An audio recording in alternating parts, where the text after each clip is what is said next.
Today on Locked On Rockies, taking a deeper look into the Locked On power rankings so far this season. Are the Rockies really as bad as 28th? Are they better than we think they are? Or is the host getting it right?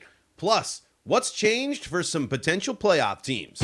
You are Locked On Rockies, your daily Colorado Rockies podcast. Part of the Locked On Podcast Network, your team every day.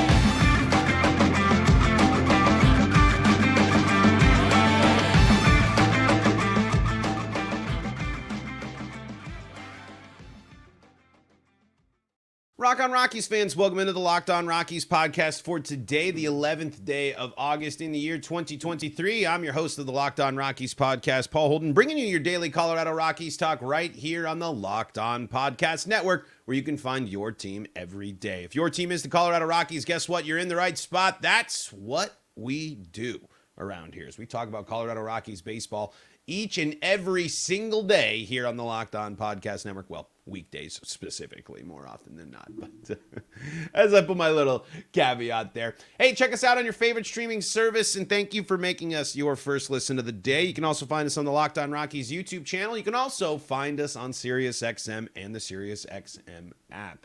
You can check out all your Rockies play-by-play action there as well.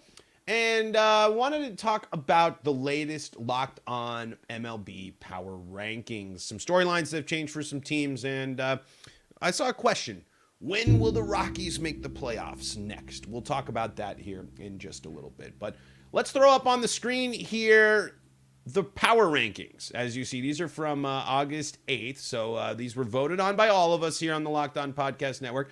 In case you're curious, the Rockies, if you're not watching on the screen, the Rockies come in 28th out of 30 teams in all of baseball. And you know what?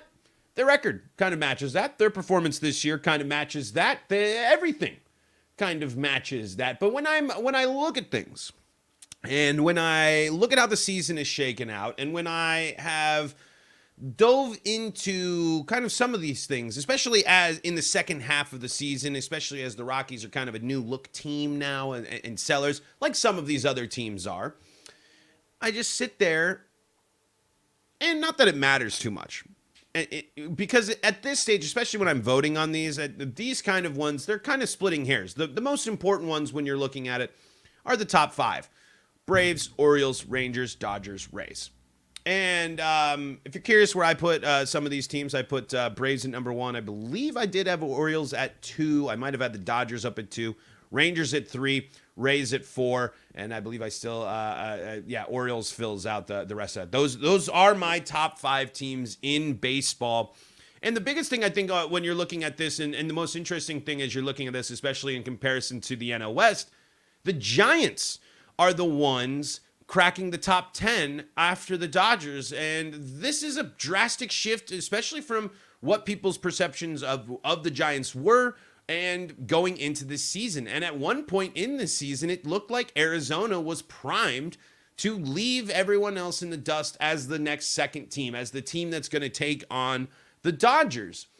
But that's changed. It's drastically changed. And things have not been going well for Arizona whatsoever so far here in the second half of the season. The Twins just sweeping Arizona as well. The Dodgers, quick 2-game sweep. Back-to-back sweeps the Dodgers suffered. And then the Giants won 3 of 4. The Diamondbacks heading into tonight's game had lost 1, 2, 3, 4, 5, 6, 7, 8. They've lost 8 in a row.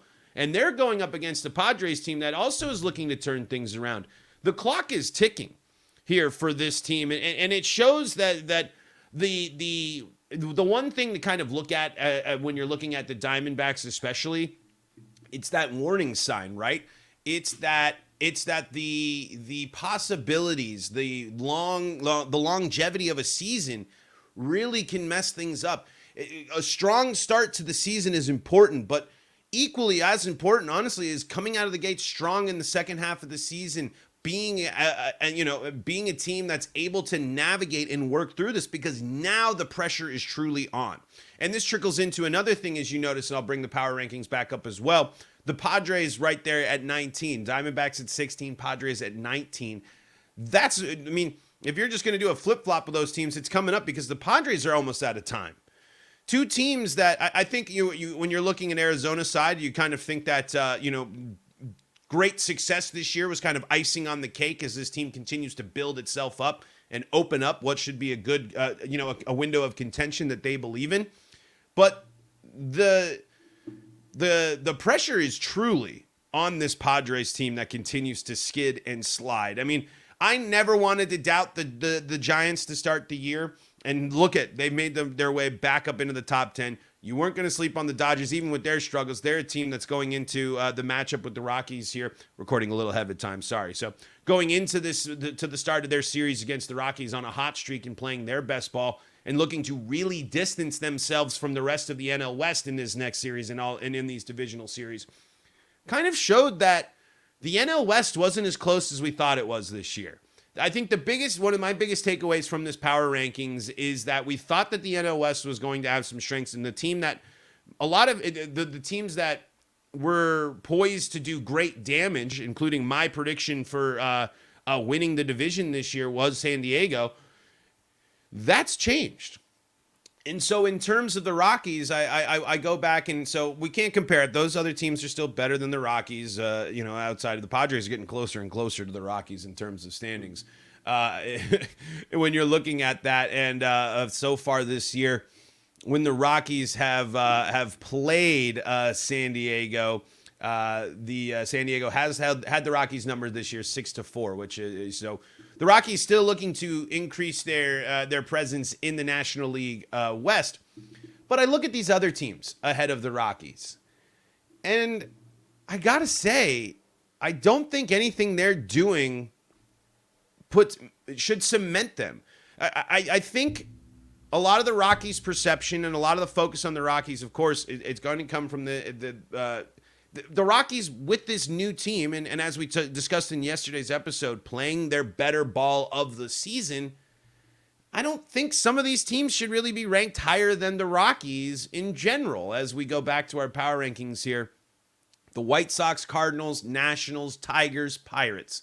That's the next gap, because it gets into Guardians, Mets, Angels, Padres territory after that, and I'm not confident in saying the Rockies are better teams than there, and I'm really not necessarily going to sit here and say they're most definitely better than Pittsburgh and Detroit and Washington, especially when you look at the fact that the Rockies tying some of these series here.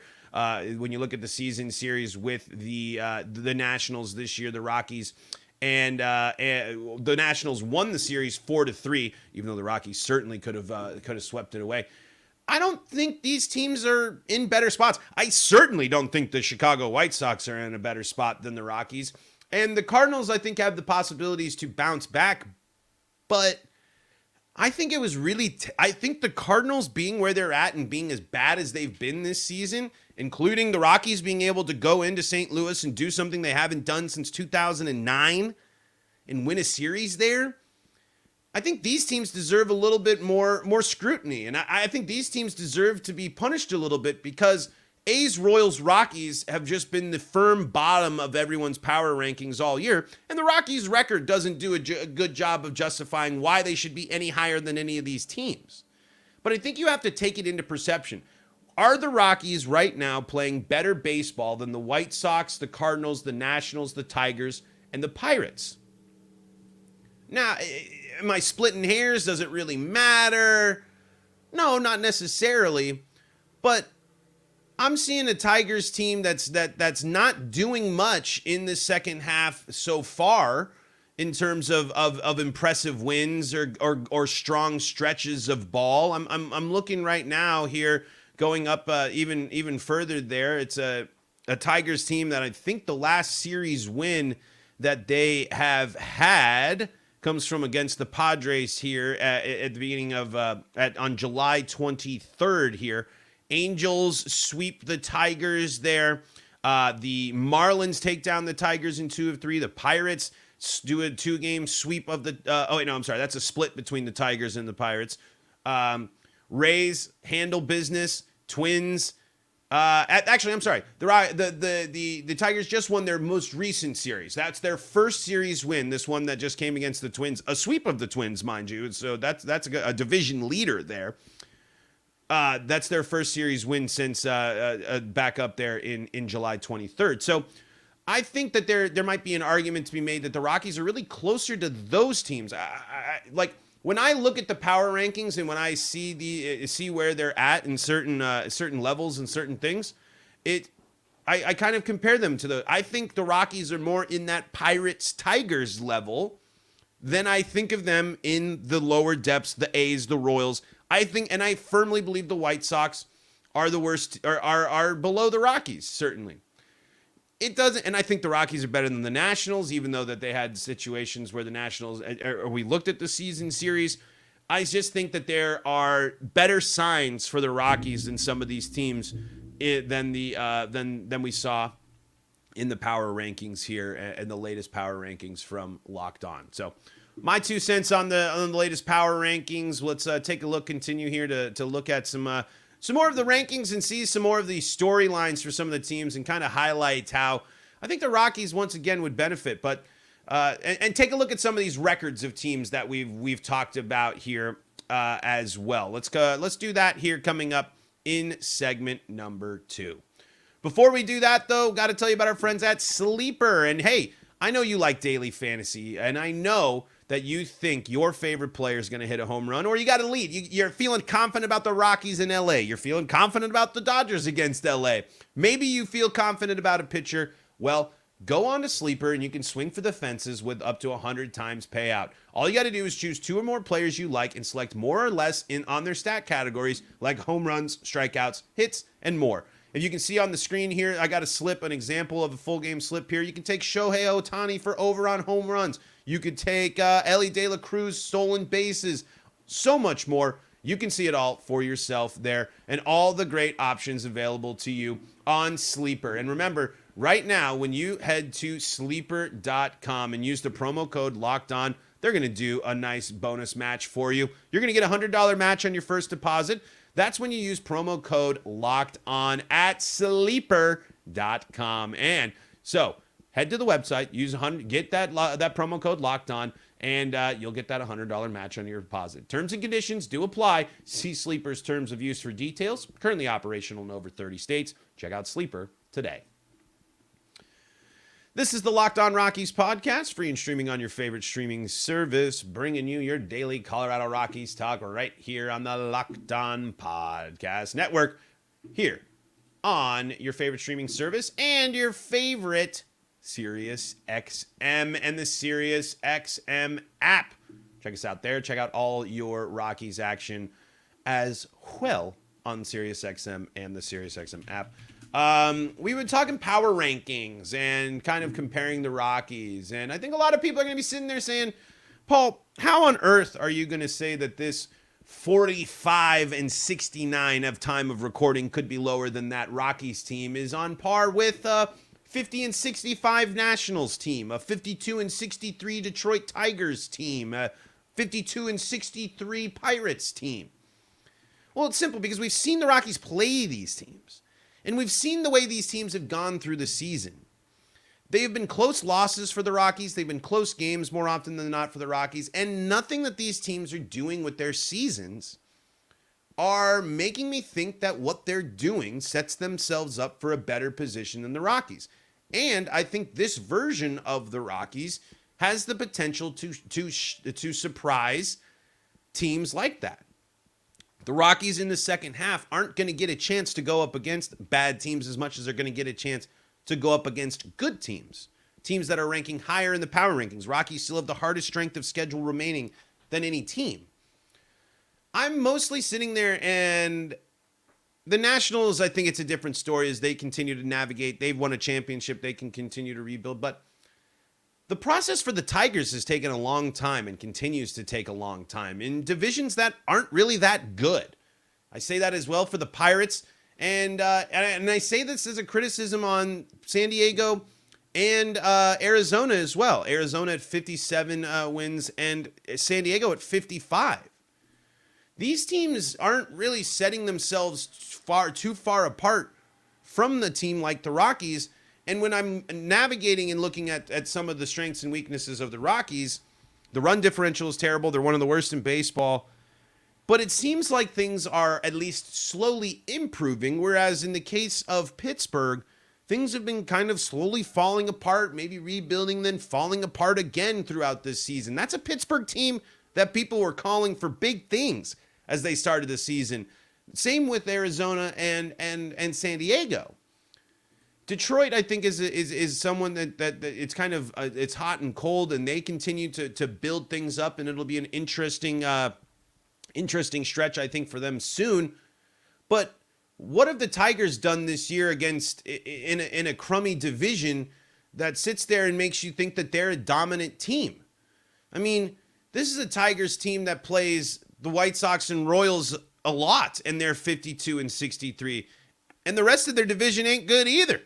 They only got one team above 500 in the AL Central right now. They play other good AL teams, sure.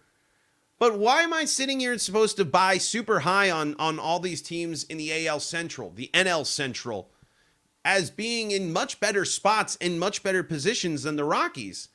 I just simply don't. I think these teams have better. I think there's things to look towards the future, and I'm not an expert on all these teams, especially when you're looking at the benefit of being in those divisions.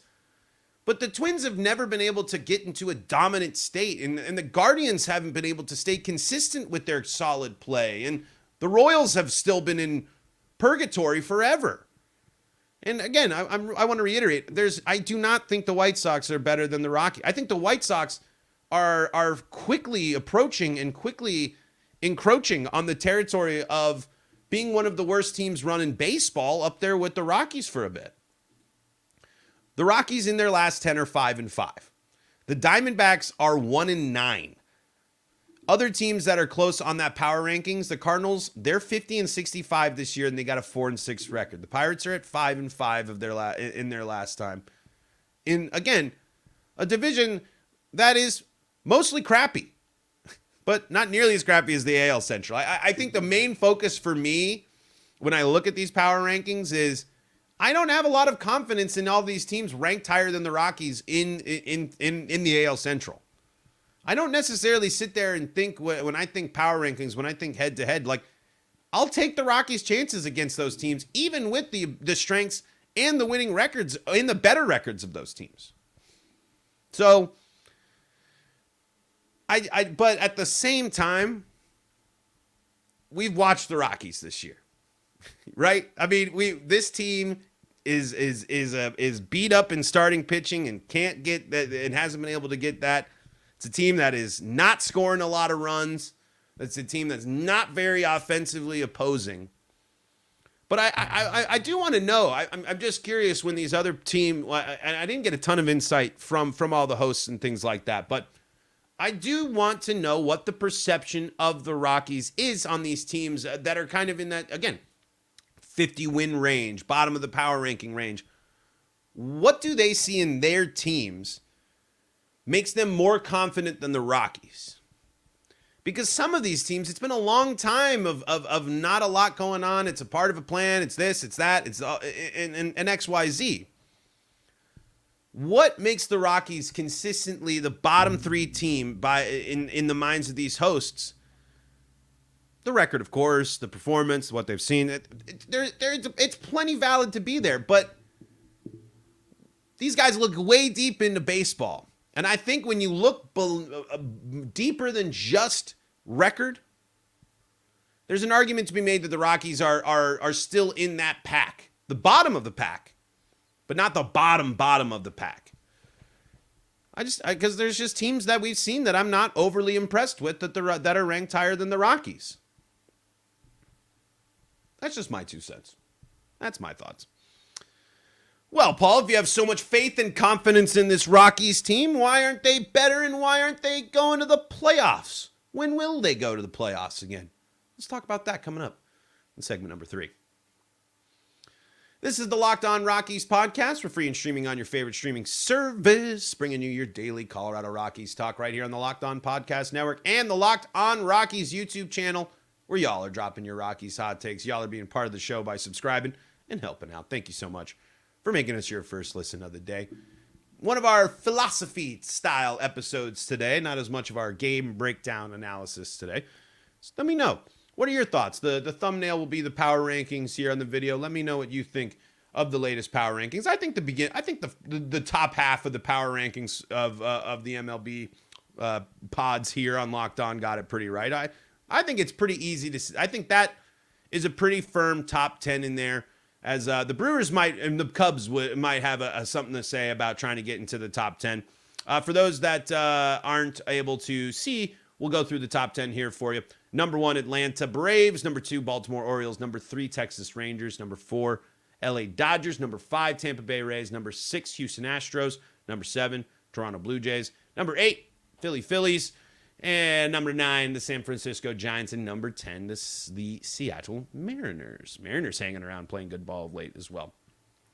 I'd say that's a pretty solid top 10. I'd say, again, kind of looking at things and looking at that Central, another one of those things. Are the Twins really the 14th best team in baseball?